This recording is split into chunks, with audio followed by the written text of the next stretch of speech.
আমি তোকে এগিয়ে দিয়ে আসি।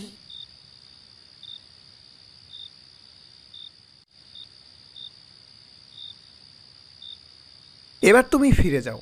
কাল সকালে আমি সকলকে নিয়ে তোমার দাফন কাফনের ব্যবস্থা করব।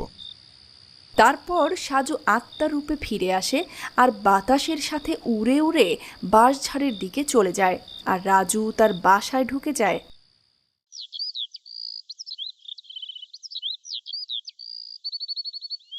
পরের দিন সকালে কিসের আসরে বসেছো ভাইয়া? তা আমাকেও তো তোমাদের আসরে অংশগ্রহণ করতে সুযোগ দিবে নাকি? কি যে বলো না ভাইয়া, তুমি ভাই সারাদিন ব্যবসার কাজে দেশ বিদেশে ঘুরে বেড়াও।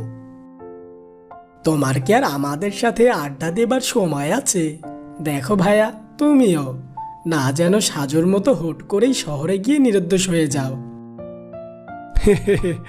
যা তা বলেছ ভাইয়া, আমি তো বলি শালা সাজু শহরে নতুন বিয়ে করে সংসার পেতেছে, তাছাড়া একটা মানুষ নিরুদ্দেশ হয় কি করে? হ্যাঁ, কি যা তা বলছো তোমরা?